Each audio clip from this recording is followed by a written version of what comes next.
pourquoi la prépa est une arnaque? Donc c'est la question à laquelle je vais répondre dans cette vidéo, mais tout d'abord, je vais me présenter, je m'appelle Jules Mauclerc et je suis étudiant en classe préparatoire depuis septembre 2019. Et donc pourquoi ce titre? Pourquoi la prépa est une arnaque?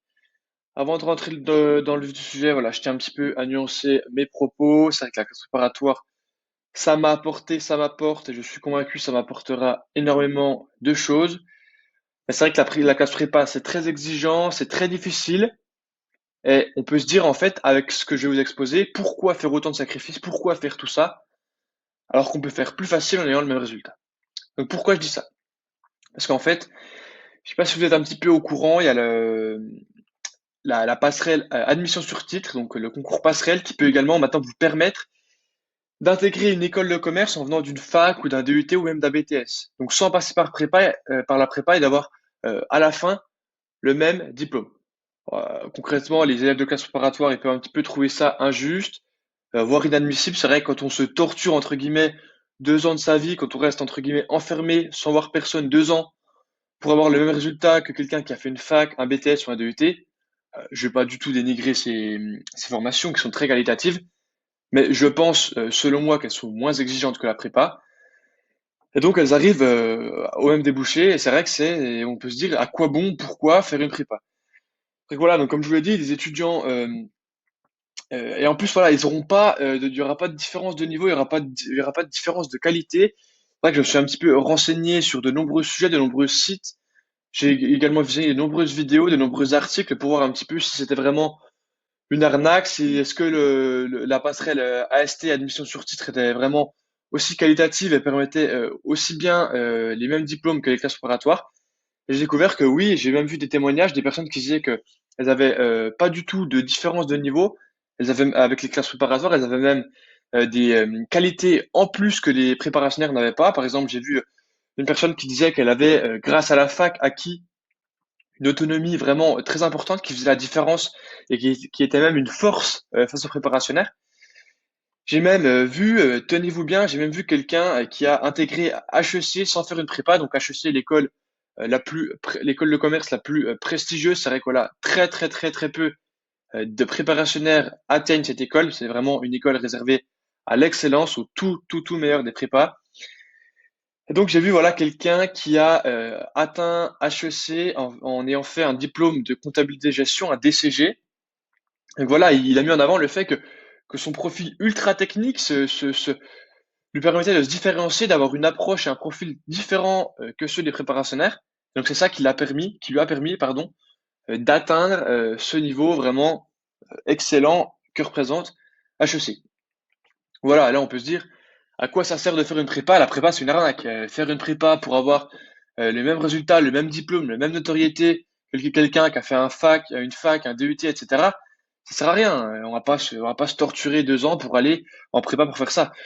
Surtout que voilà, cette tendance, elle se renforce. Voilà, il faut savoir qu'en 6 ans, le M Lyon, donc la cinquième école de commerce de France, hein, donc c'est pas des moindres, le M Lyon a triplé le nombre de ses étudiants qui venaient des admissions parallèles du concours de l'admission sur titre. Elle l'a triplé. C'est vraiment une tendance qui se renforce énormément ces dernières années. Donc voilà, on peut même arriver à ce constat qui est assez glaçant, c'est qu'en comptant les élèves internationaux, la majorité des diplômés d'HEC ne sont pas passés par une classe préparatoire. Alors, on peut trouver ça vraiment scandaleux. Une école aussi renommée que le M Lyon, cinquième école de commerce de France, recrute en majorité des élèves qui ne sont pas passés par une classe préparatoire. On peut se dire à quoi ça sert de faire une prépa. Voilà, c'est inutile. En plus, voilà, selon le rapport de 2019 de la conférence des grandes écoles, donc conférence qui est assez respectée et renommée dans la matière, à partir voilà, du sixième rang des écoles de commerce, les écoles, elles ont vraiment largement recours aux élèves qui viennent de fac et autres là, pour gonfler leur promotion. Et donc voilà, on peut constater que c'est pas du tout un cas isolé. Ça représente, comme je l'ai dit par exemple pour le M Lyon, une majorité d'élèves qui ne passent pas par ces filières. Voilà, après, on peut se demander pourquoi on fait ça, pourquoi, entre guillemets, on ne veut pas récompenser le mérite. Un petit peu ceux qui se sont dit, allez, je vais travailler, je vais charbonner, entre guillemets, pendant 2 ans pour aller en prépa. Pourquoi on ne veut pas récompenser ces élèves? Pourquoi on ne veut pas répondre un petit peu à l'idéal méritocratique que beaucoup de personnes prônent? Et bien, tout simplement, en réponse du gouvernement ou au sein des formations qui prônent les admissions sur titre, voilà, que on veut diversifier un petit peu le profil des étudiants parce que la prépa formate, la prépa, certes, donne accès à une forte culture générale, mais voilà, tout le monde a le même visa, le même tampon, entre guillemets, classe préparatoire. Tout le monde a les mêmes connaissances, des connaissances qui sont certes larges, mais qui sont un petit peu toutes les mêmes. Et en plus, voilà, on veut, en augmentant le nombre d'élèves issus des admissions sur titre, on veut, voilà, différencier, diversifier le profil socio-économique des écoles de commerce, parce qu'on sait que, voilà, en prépa, près de 50% des étudiants sont issus de CSP+, sont des fils de cadres. Et c'est vrai que, voilà, le gouvernement et les écoles ont une volonté de diversification des profils.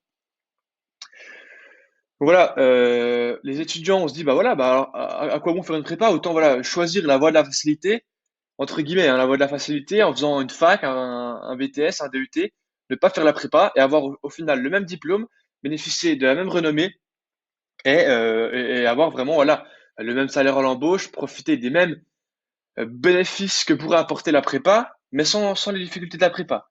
Donc voilà, on peut se demander, on peut se dire, voilà, la prépa, pourquoi la prépa va être amenée à continuer si on n'a pas forcément besoin de passer par là.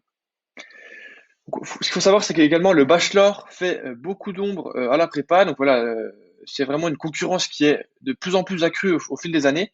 Donc le bachelor, c'est un programme dispensé en post-bac qui dure 3 ans et qui est au sein des écoles de commerce. Et cette concurrence, elle se renforce d'autant plus que le bachelor vient de se voir attribuer, donc il y a quelques mois, le grade de licence. Donc ça lui permet vraiment d'être reconnu entièrement par l'État et d'être vraiment un parcours bénéfique.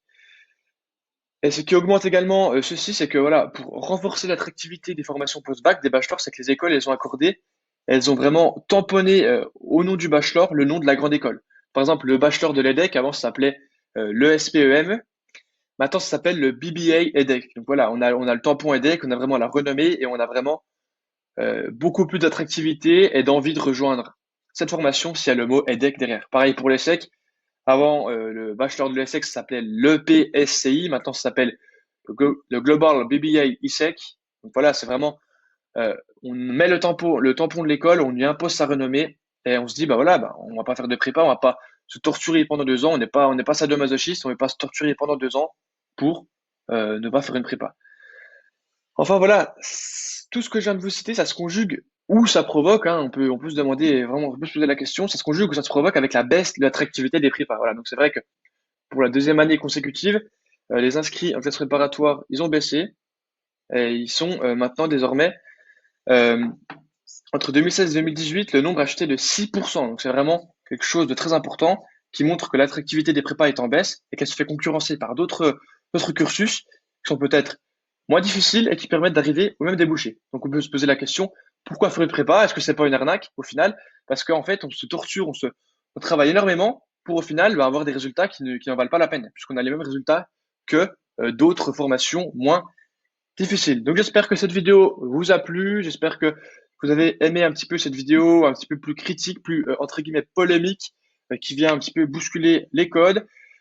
Si vous voulez faire la différence en classe préparatoire dans ce monde de plus en plus concurrentiel pour vraiment avoir des atouts que des autres personnes venues d'autres cursus comme ceux que j'ai cités, BTS, DUT, fac, non pas si vous voulez vraiment mettre à profit des qualités spécifiques aux préparationnaires, progresser et faire la différence dans un monde de plus en plus concurrentiel, je vous invite à cliquer sur le premier lien de la description grâce auquel vous allez recevoir des contenus, des astuces, des conseils d'efficacité, de productivité, entre autres, pour progresser et avoir des super résultats. Moi, je te dis à bientôt dans une prochaine vidéo.